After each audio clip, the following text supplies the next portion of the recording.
She's dead. She's never coming back. Your life is over. Wait, you're dead. No, this isn't a bad thing. She did have it coming. She would have done the same to you given the chance. This is fine. I don't see anything wrong with this arrangement. It was always going to be one or the other. But maybe there was another way. No, we've tried everything. I've tried everything. Besides, she's the bad guy. She deserved this. Yeah. No, there's more to it than that. Is there really? There is. There's a problem, predicament, a parasite, and it's... Listen, I put a fat spoiler warning at the beginning of this video, so if you chose to ignore it, honestly, valid. I would have done the same thing any other time. But for this one, if you haven't seen it, I really do think you're missing out on something. Viewer discretion advised though. Anyway. I'm gonna start by saying Takapi's original sin is one genuinely twisted anime. Wow. It follows Takapi, this octopus-like alien from planet Happy who's been traveling the universe in search of people to make happy. It lands on Earth where a girl named Shizuka finds it, and after talking to her, Takapi makes it its mission to make her happy, to put a smile on her face.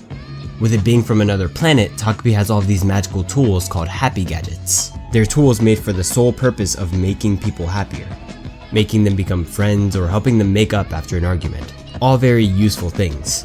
But with them being so effective, there was just one very important rule Takapi had to remember. They shouldn't ever be given to humans. お願い、タコピー。え？それ使いたい。Dang it. やっぱ名前くらいつけてやればよかった。タコピーとか。私、幸せなお母さんになりたい。幸せな子供を産んで、幸せに育てて、最近はちょっと悪くないよ。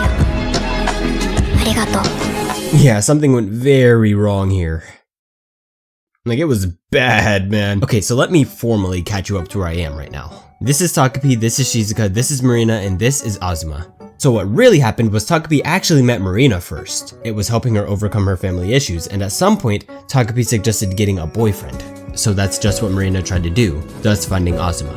Things started off well between them, and on top of that, whenever Marina would bring him up to her mother, she would start acting like a mom. Everything was a win, really, until Azuma saw Shizuka for the first time. An instant obsession. Crazy. After this, the collapse was spontaneous. Potential future was stolen, mom became more aggressive, and you know what could have fixed all this if Shizuka was dead. And that's how we got here, to episode 1. Takapi went back in time to kill Shizuka to fix future Marina's problem because it just wanted to see her happy. It just wanted to put a smile on her face, but forgot. Honestly, when I first saw an alien in the anime I thought was supposed to be serious, thought-provoking, and profound, I kinda lowered my standards a bit, cause really, how dark could something get with a cheerful pink octopus from outer space? Wait, how dark could something get with a cheerful pink octopus from outer space? This is such a rare case where I feel like the anime would not work at all if the main character was different. And in this case, different would mean a person, I guess. Takapi just wants to see people happy. There's nothing else to it. But because Takapi is what it has trouble understanding things like cause and consequence, or another good one, the spectrum of emotions. If someone is smiling, depending on the context, you usually know if that's a good thing or a really bad thing. But Takapi takes everything at face value because why would you lie? If you're sad, you should be crying, not smiling, and if you're happy, you should be smiling, not crying. What the heck is wrong with people? This is how Takapi thinks, and it's amazing. Takapi basically has zero emotional understanding, but it's not stupid. It can still feel emotions, it just can't identify them. It can't make out why it felt that way, or what that way even was. And because of that, Takapi has no clue what could be going on in the heads of others. It's genius. Oh my gosh, I'm jealous I didn't write that. So the downward spiral this anime rides is almost directly tied to this character who's trying to embody the polar opposite thing. I'm not gonna lie, the more I talk about this, the more I want to eat the creator and absorb their knowledge. Yeah, so that was a joke. So yeah, I guess it's not surprising that Takapi is such a strong character in an anime essentially named after it. But you know what is surprising? Everyone, bro. Everyone! I really do mean it when I say I don't care who has the screen, bro. I'm interested. I am. You win. Every person I was introduced to was so fleshed out, Like, even though most of them have problems, it feels natural, if you know what I mean. Please know what I'm talking about. This is gonna sound really bad if you don't. Basically, I think the problems these three have are perfectly logical for their circumstances, and played so many parts in their personalities and mannerisms. And Takapi already called this out. Man, can we just clap that up for good writing? Yeah, I'm going to eat the author. And since the characters were so messed up, along with the lack of any visible rundown cycle, at least from what I can see, I started to become, like, genuinely nervous to see what would happen next. I was afraid. I remember how scared I always was when watching ReZero to click on the next episode because I know the formula. I know how bad things could get, especially compared to how they are now. And I know I can't be the only one who feels like this sometimes. Like when you're watching an anime you know cares just a bit too little about its characters, then something bad happens and you don't want to move on to the next episode because you like these characters. But if you click that next episode, they're gonna die and you know that. So now you're in a dilemma where you either drop the series or continue and begin the gaslighting process. That's the type of situation I felt like I was in while watching this anime, but just so much worse. Because at least in ReZero, I knew what I was in for. But here, I didn't know how much worse things were able to get. And there's only...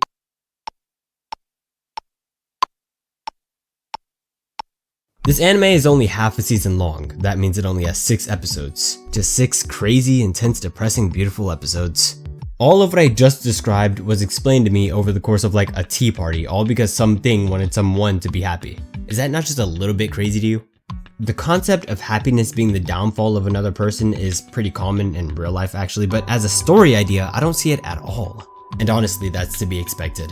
I'm not surprised because I know this is hard. Finding the right balance of dark but then not so dark in anime becomes unbelievable is something most anime cannot seem to ever get right. Oh my gosh, there's no way every single pope is corrupt. I mean, like, really. For this anime to work as intended, I'm sure there was an insane process and even more insane planning behind it. Because continuity in a story like this doesn't just pop into existence. In order for me to be tripping over my jaw at the end of every episode, there's gotta be something. And I do think that something is the continuity.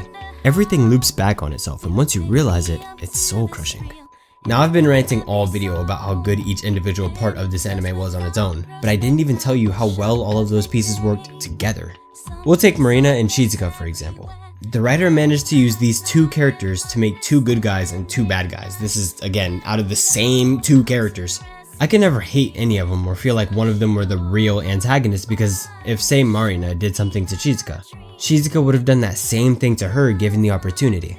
It's kinda messed up, but they're basically the same person from different timelines. Any of them could have ended up in the other's shoes. Matter of fact, they already did.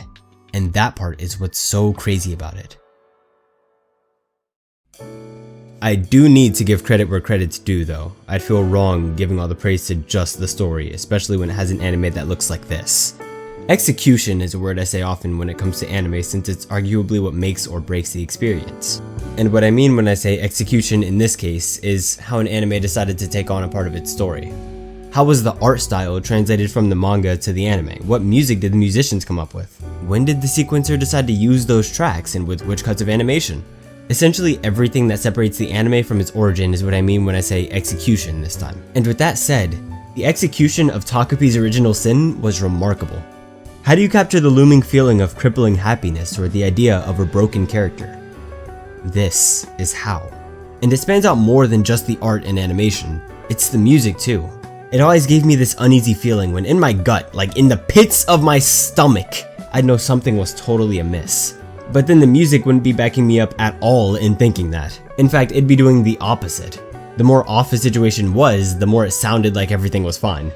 But I don't want you to mistake this for bad music choice. It was obviously very intentional, because when a part wasn't trying to be misleading, the music freaking hit.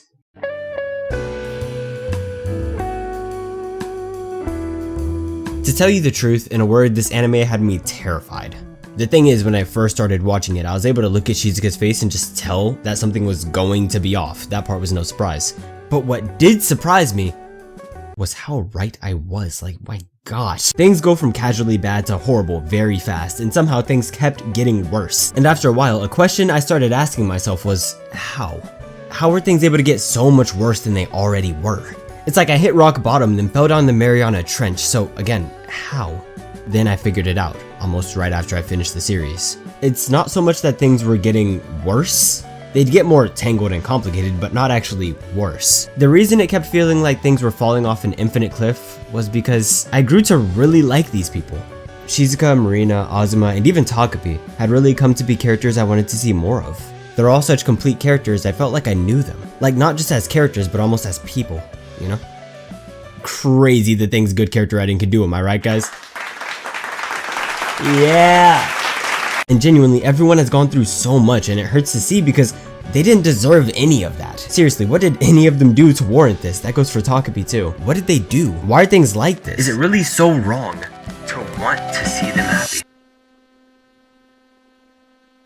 Oh, wait. Now I get it.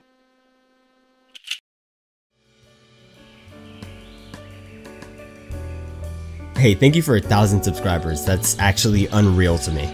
I want to individually dropkick every single one of you, oh my gosh. And I don't think I've ever said this in a video yet, but I do actually have a Discord and a Patreon. The Patreon has nothing in it, and the Discord is, for lack of a better word, dead. But it'd be amazing if you could join one of those if I feel like linking them anywhere.